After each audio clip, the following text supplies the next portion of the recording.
Olá, pessoal. Vamos para a segunda parte da estimulação elétrica neuromuscular. Vou compartilhar aqui o meu material para nós seguirmos com a nossa aula.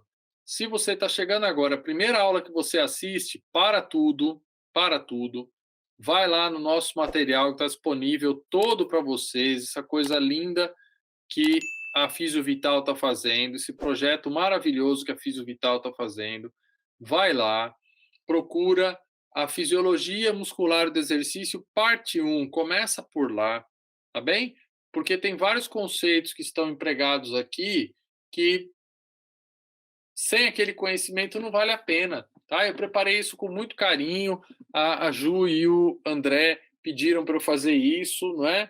Com muita vontade de ajudar os fisioterapeutas. Então, vale a pena seguir a sequência, tá? Começar por lá e assistir a parte um da eletroestimulação, da estimulação elétrica neuromuscular, para depois assistir esse conteúdo, tá? Se você pulou essas etapas, vale a pena voltar para lá. Se você tem o domínio, estuda, conhece, enfim, a parte de fisiologia, não tem problema nenhum, então segue aqui, mas ainda assim eu recomendo ir para a parte um primeiro da estimulação muscular e não começar agora da parte 2, tá bom? É só uma dica, pelo amor de Deus, fiquem à vontade. Muito bem, muito bem. Então vamos para a estimulação elétrica muscular, parte 2. Gente, tudo que nós falamos na parte um justifica isso daqui, olha. A melhor forma de treinamento excêntrico é com eletroestimulação. Por quê? Porque eu posso colocar uma grande carga no músculo, mas eu não preciso aplicar grandes cargas nas articulações. Não quer dizer que o tendão fica livre, não é isso. Mas quando eu vou, por exemplo, para os membros inferiores fazer carga excêntrica, normalmente eu preciso colocar muito peso e tenho grandes consequências disso. Por exemplo, vou treinar agachamento, a parte excêntrica, né? Eu preciso colocar muito peso nas costas. Vou fazer cadeira extensora, por exemplo, a parte excêntrica.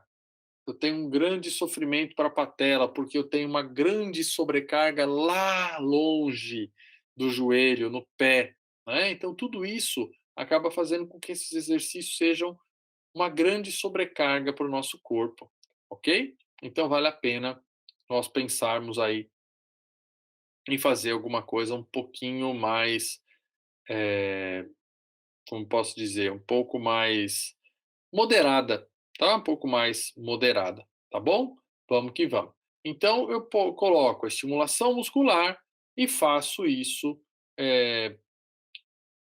de uma forma que o movimento articular seja permitido e que a pessoa faça o trabalho excêntrico, ok? Que ela possa fazer o trabalho excêntrico. Fechou? Então, vale a pena experimentar e eu vou dar várias dicas para vocês, tá? Quais resultados que nós esperamos quando nós utilizamos esse tipo de coisa? Bom, uma recuperação do controle motor rápida, isso é muito comum quando nós trabalhamos com eletroestimulação, tá? Uma recuperação do controle motor bastante rápida. Por quê? Porque nós estimulamos as vias, tá? E isso é, nós temos aí uma informação, né, uma retroinformação, né, que quando nós executamos a atividade pelo caminho neural, né, quando nós executamos uma tarefa da forma natural que ela tem que acontecer no nosso corpo, fica mais fácil o aprendizado, não é? Fica mais fácil. Então, nós temos com a eletro a imitação do que é natural. Eu estimulo o nervo e o nervo leva a resposta para dentro do músculo. Isso é importante, né? Por isso que nós temos aquela história de precisar procurar pontos motores, né? Eu preciso procurar um ponto motor que é o ponto que gera a melhor resposta muscular com a menor intensidade possível. Isso é muito importante. Quando eu recupero rapidamente o controle motor, e isso é muito possível com a eletro, eu consigo um aumento rápido do tônus muscular, porque o meu cérebro consegue entender o que é para fazer. Eu uso as vias fisiológicas, neurofisiológicas, neuroanatômicas para fazer aquilo. Então, a partir do momento que eu consigo usar os caminhos naturais, eu consigo gerar uma melhora da fisiologia, ok? Isso é bastante importante também lembrar. Quando eu trabalho as fibras do tipo 2, né, que nós falamos no final da parte 1 lá, as maneiras de fazer isso, eu favoreço o armazenamento de glicogênio e fosfato de creatina no tecido muscular. Isso é fisiológico também. É uma resposta natural de adaptação a um treinamento adequado, ok? Então, quando nós fazemos isso, nós conseguimos gerar uma resposta natural que envolve tudo que é bioquímico e fisiológico, tudo que é metabólico, e nós vamos ter um aumento de volume no tecido muscular. Não porque nós hipertrofiamos em 2 semanas, isso não existe, mas porque nós conseguimos aumentar a quantidade de material que fica dentro do tecido muscular. Então, isso gera uma mudança no formato do músculo, inclusive, tanto o aumento do tônus postural, porque o cérebro entende que aquele músculo está ativo, ele volta a controlar aquele músculo. E também o aumento do volume do que está armazenado lá dentro, ok? E aí, por último, uma coisa muito, muito top. Nós trabalhamos com grandes cargas musculares, porém, pouca sobrecarga articular. Isso é top também. Isso é top, ok? Então, temos aí grandes vantagens nesse uso, grandes possibilidades de respostas que são bastante interessantes para nós, terapeuticamente falando. Ah, isso também é bom para o treinamento de atletas, isso também é bom para um treinamento aí numa academia, não sei o quê. Sim, claro que sim, mas isso que está aqui é muito, muito, muito importante, terapeuticamente falando, tá? Isso faz todo sentido terapeuticamente falando. E vamos aqui então discutir alguns exemplos, né, de como nós podemos trabalhar, o que nós podemos fazer para ajudar os nossos pacientes, né? Vamos aqui conhecer um pouquinho aí das coisas que são possíveis fazer.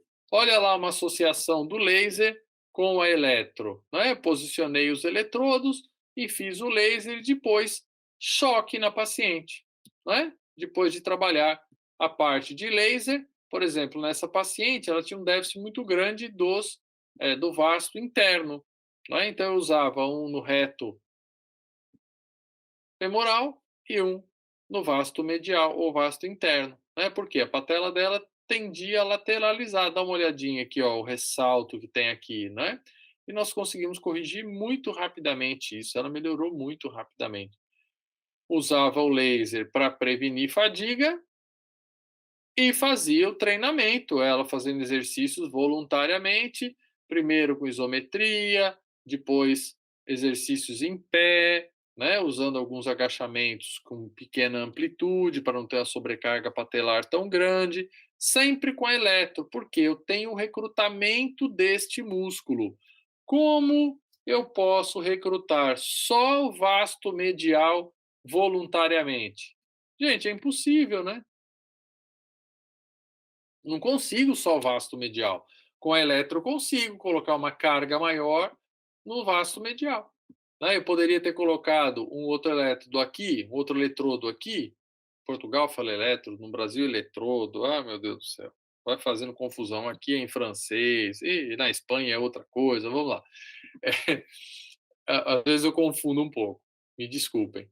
Então eu fiz o laser, preparei esse músculo para aguentar uma carga maior. O reto femoral dela era bom, não é? O vasto lateral estava puxando mais, estava com uma capacidade de tracionar, gerar uma força, né? Uma resultante de força maior para lá, ok? Então eu estava reequilibrando, ativando este junto com este com uma carga maior, para começar a reequilibrar e gerar aí uma resposta mais biomecânica, mais adequada biomecanicamente falando, né?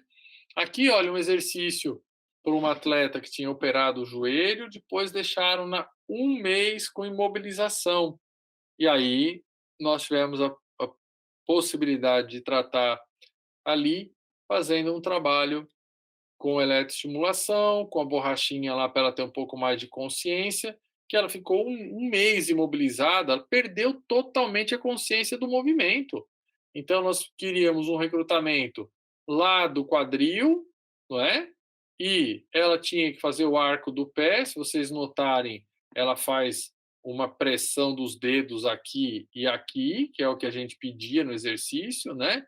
Quem está aqui tratando foi uma atleta, foi uma grande atleta do handebol brasileiro, que estava fazendo a especialização dela lá na Metodista, né? O tempo maravilhoso que nós tivemos por lá. E aí, então, nós tivemos a possibilidade de cuidar de muitos e muitos e muitos atletas do handebol, entre elas a Lívia, que teve essa lesão séria no joelho e que é na França, e depois foi recuperar conosco porque fazia massagem com gelo no joelho dela e imobilização durante o primeiro mês inteiro. Ela chegou lá bloqueada. Aqui foi o primeiro dia que nós conseguimos 90 graus no joelho dela. Depois dela chorar muito, sofrer muito, com 90 graus aqui, andamos, né?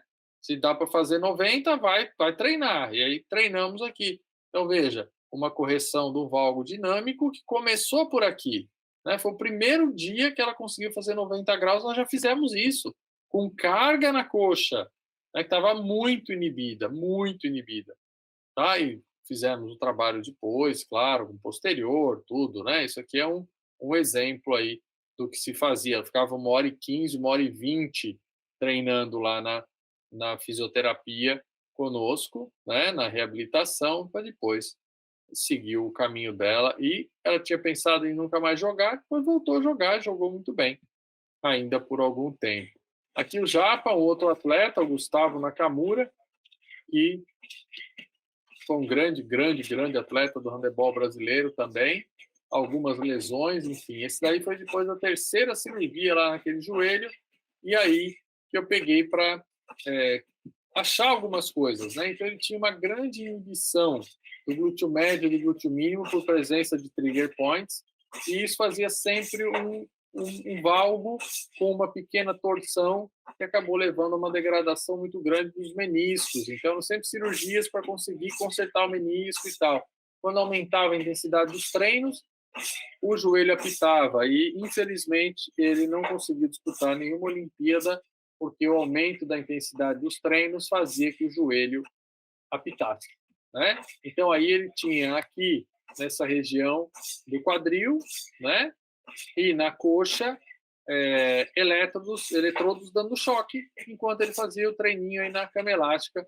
Isso ele estava com 10 dias de pós-operatório, nós começamos aqui, tá? Com 10 dias de pós-operatório. Os primeiros dias, claro, como a gente tem um trabalho integrado com os médicos, já saía da cirurgia e vinha direto para o tratamento, né?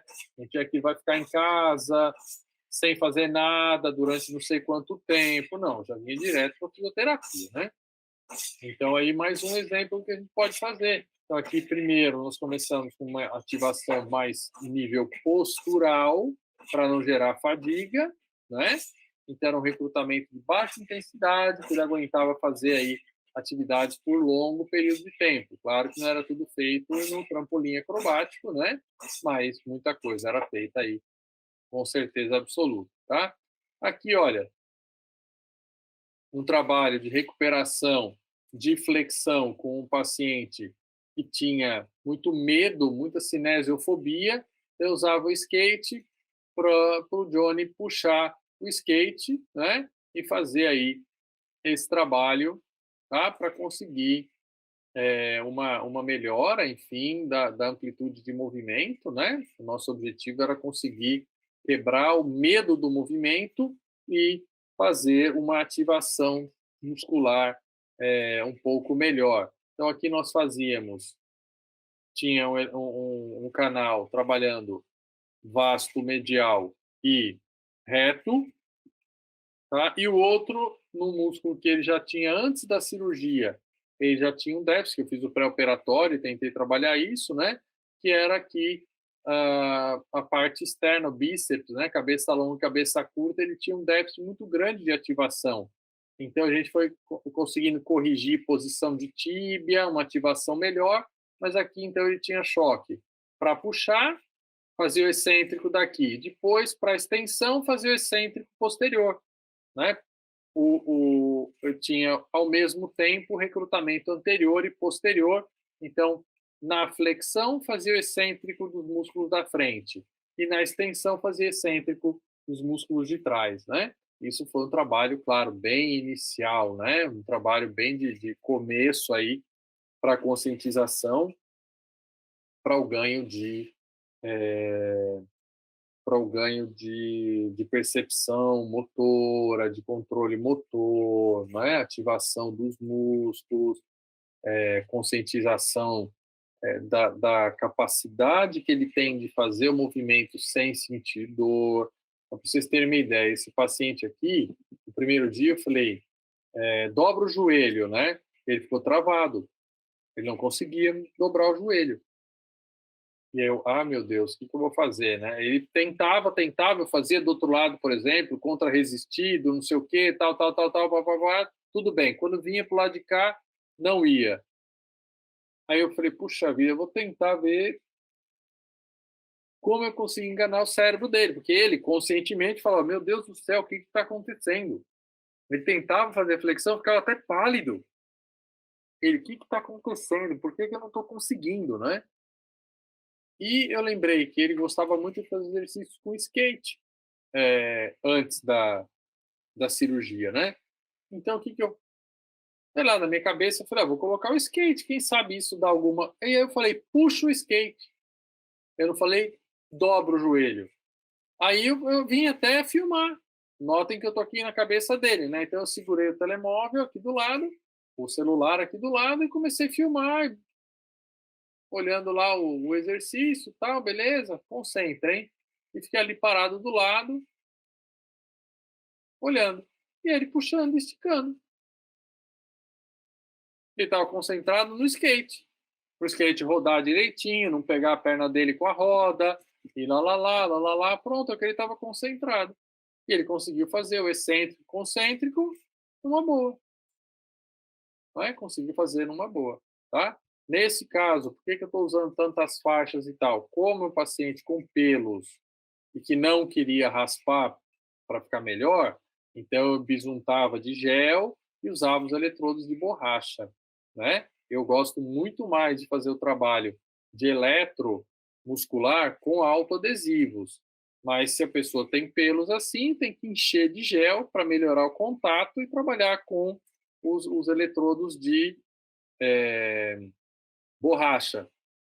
Aí é muito legal utilizar algumas bandagens, né, que a Fisio Vital trabalha, inclusive.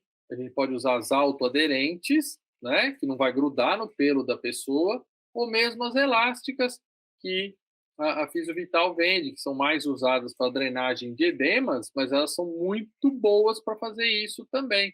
Então, tem dois ou três tipos de bandagens que a gente pode usar numa pessoa peluda, porque elas não têm cola, né? Não tem cola. Aí, por exemplo, como é que eu vou colocar o eletrodo de borracha preso numa pessoa cheia de pelos assim, com uma fita adesiva?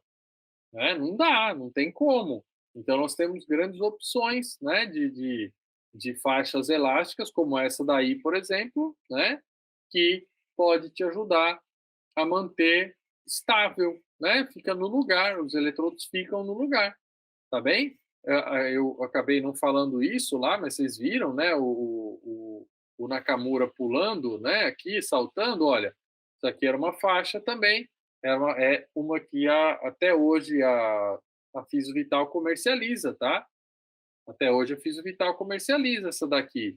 Você vai, enrola tudo, fica muito bem agarrada e o eletrodo está bem preso lá. No caso do Nakamura, ele raspou a perna, então não teve problema, né? Como ele raspou, nós conseguimos colocar o, é, o eletrodo autoadesivo, mas como ele ia ficar saltando, eu prendi tudo, o fio e tudo, para ficar no lugar certo, tá? Então, como é importante, né? A gente tem essa bandagem, às vezes, para você fazer um trabalho bem feito de eletro, é importante ter alguma coisa que segure bem no lugar para você poder ter atividade, que é a atividade específica do paciente, né?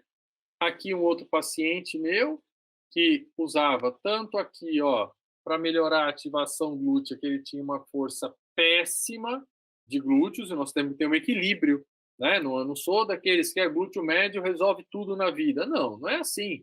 Mas precisa ter o um equilíbrio, ele não tinha, né? E olha lá, vasto medial sendo recrutado também, né? Que tinha um déficit de força do vasto medial. E esse aqui estava para os adutores, então eu ligava o vasto medial com adutores aqui, ó, ficava aqui ligado, ok? Parte interna, e aqui o outro canal. Se vocês forem olhar bem, é um equipamento simples de 2 canais, ó. Não tem lá muita coisa, muito nhenhenhê.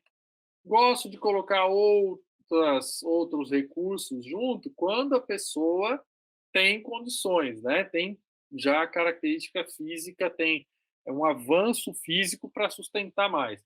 Então, olha o nível que já estava o Murilo, né? Ele já tinha aqui a capacidade, né, para ficar em pé em cima de 2 discos de equilíbrio, fazer o trabalho de abertura, né, tanto com a eletro ajudando ele a entender o que era e a borracha para facilitar, e estimulando também essa contração aqui interna para melhor estabilização, né, que eu chamo muito de alinhamento.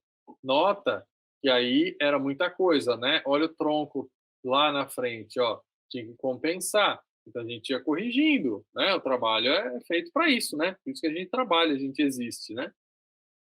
Então aí, se fosse para força, a gente faz todo aquilo que eu já falei para vocês de força. Quando é para postura, melhorar a resistência, o trabalho para resistência, tá? Aqui um trabalho no tornozelo, olha, fazendo excêntrico, né? Ela empurrava a borracha lá para baixo, depois, pum, puxava com força, né? Empurrava, puxava com força, desculpa, com velocidade, tá? Fazia maior velocidade possível, tá? Então ia alternando esses movimentos, né? Com a eletro aqui e com a eletro aqui. Por que que eu usava essa associação?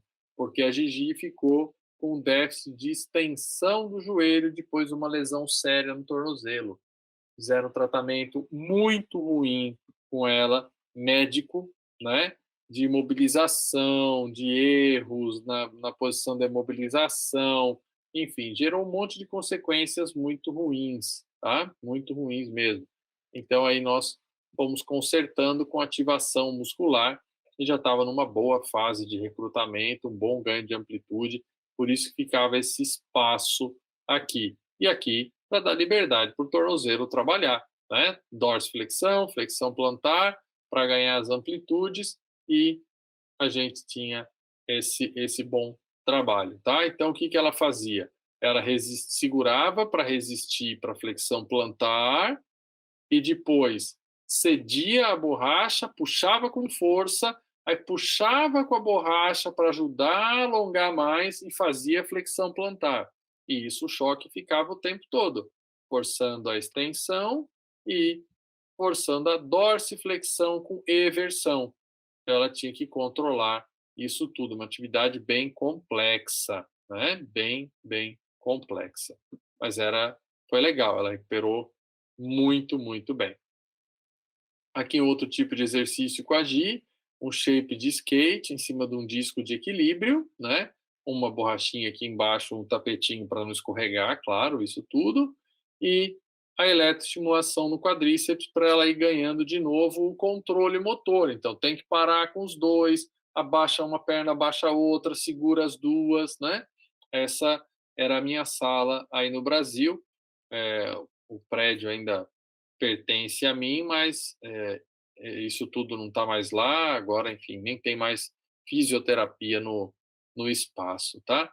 E aqui os shapes dos atletas todos que eu trabalhei, raquete de squash de um atleta, saco de pancadas de um outro atleta de artes marciais, o boné do Geninho Amaral, que é comentarista de skate da TV aí no Brasil, né. Ah, um monte de presentes aí, tinha, eh, sapatilha de bailarina, um montão de coisas, muitos troféus de corredores, muito legal isso, eu fico muito feliz com isso.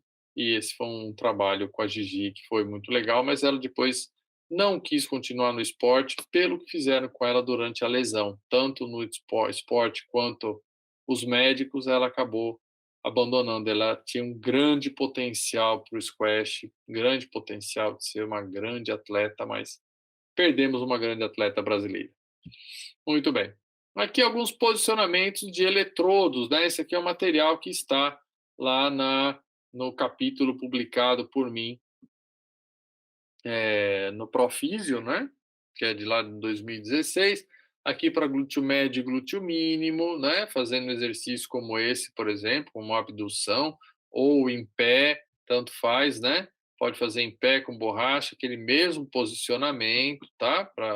Para conseguir ativação maior desses músculos. Olha, o skate aqui atrás, ou uma bola, ou um tecido que escorregue, né? Atrás das costas da pessoa, enfim, corrigindo a abertura, né?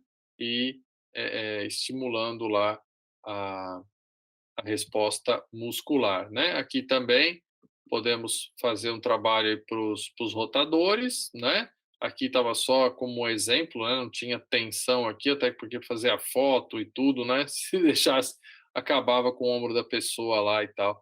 Então, foi só para isso. Uma outra posição, peito na bola e a bolinha pesada junto com a eletro, né? Por que a gente põe a bola pesada junto com a eletro? Quando a carga da eletro fica muito alta, começa a não recrutar só os músculos que você queria, aí você ou a intensidade, né, a sensação inibe a contração, o que que você faz? Coloca alguma coisa que possa contribuir a aumentar um pouco a resistência, tá?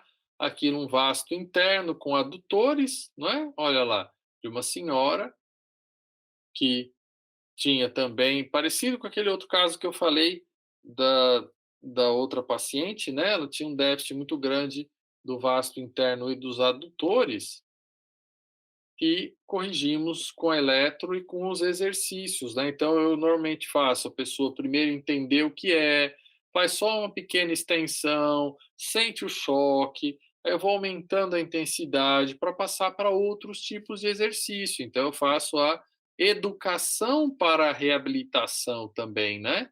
Assim nós conseguimos uma grande evolução do tônus.